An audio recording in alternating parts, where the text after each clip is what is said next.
Good morning, Brandon staff and students, and thank you for tuning in to BeeTV. I'm Mitchell Masters. And I'm Jane Balsley. Today is Friday, February 19th, 2021. Please stand for the Pledge of Allegiance, followed by a moment of quiet reflection. I pledge allegiance to the flag of the United States of America and to the republic for which it stands, one nation, under God, indivisible, with liberty and justice for all.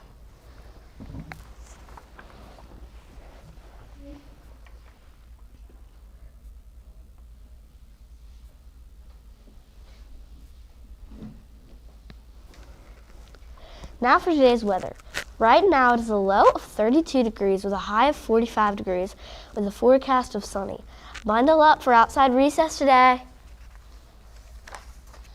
Our lunch menu today is Salisbury steak with a roll and steamed broccoli. Our IB Learner Profile attribute of the month for February is balanced. What does it mean to be balanced? Students who are balanced work to make sure they are taking care of their intellectual, physical, and emotional needs. What does it look like to be balanced? To take care of your intellectual needs, be open to learning new things inside and outside of school. If all you read are books about baseball, try a book about something or someone different. If all you play is Fortnite, try to also do something different to stimulate your brain. To take care of your physical needs, be sure to get exercise and eat balanced meals. If all you eat are candy and potato chips, try fruit and carrot sticks too. Also, make sure you get plenty of sleep.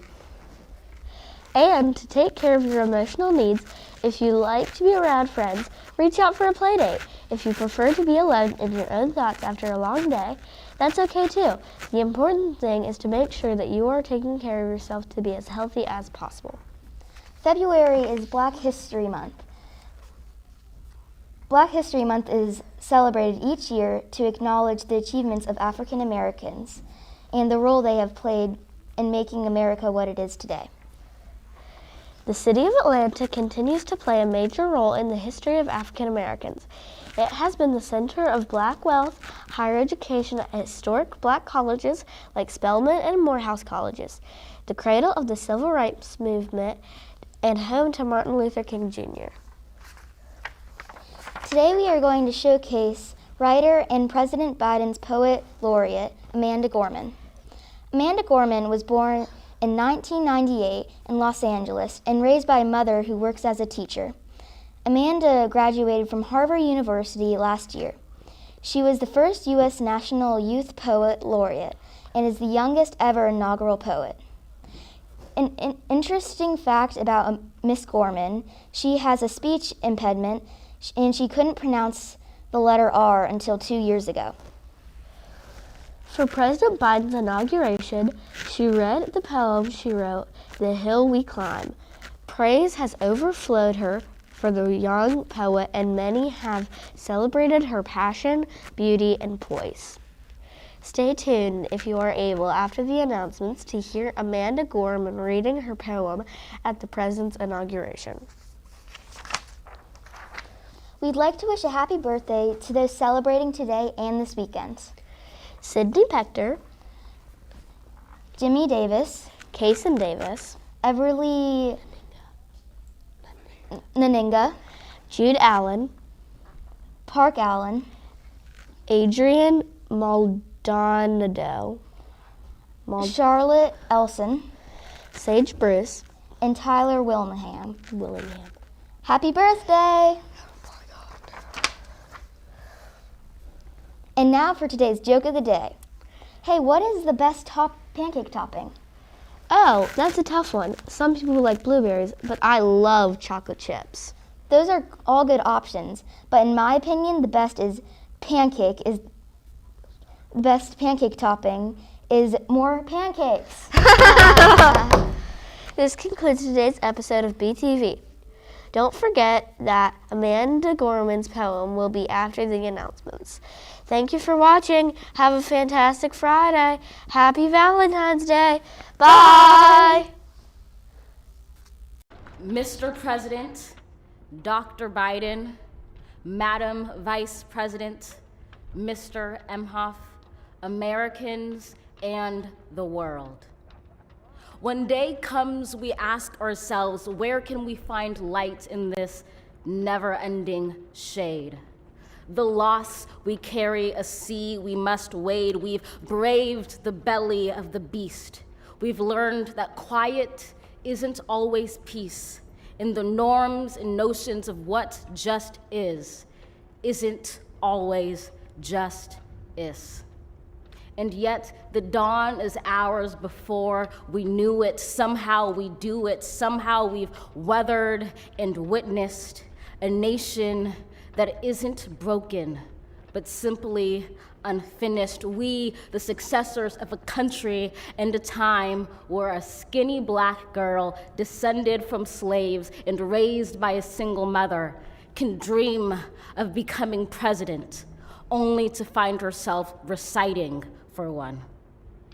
And yes, we are far from polished, far from pristine, but that doesn't mean we are striving to form a union that is perfect. We are striving to forge our union with purpose, to compose a country committed to all cultures, colors, characters, and conditions of man.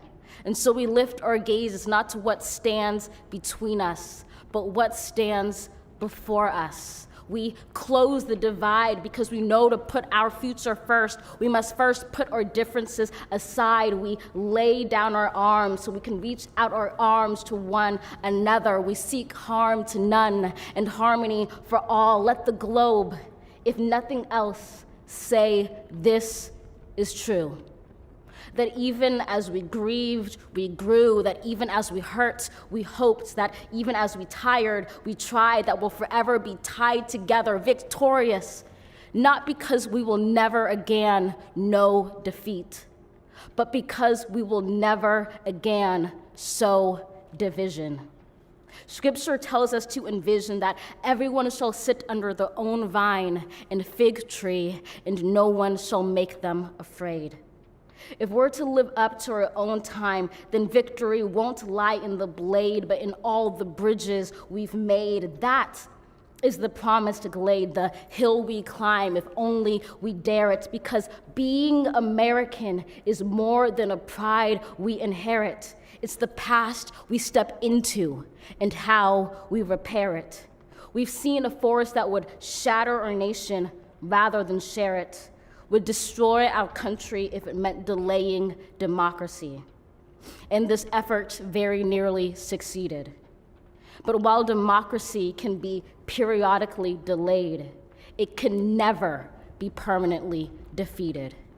In this truth, in this faith we trust, for while we have our eyes on the future, history has its eyes on us. This is the era of just redemption. We feared it at its inception. We did not feel prepared to be the heirs of such a terrifying hour, but within it we found the power to author a new chapter, to offer hope and laughter to ourselves. So, while once we asked, how could we possibly prevail over catastrophe?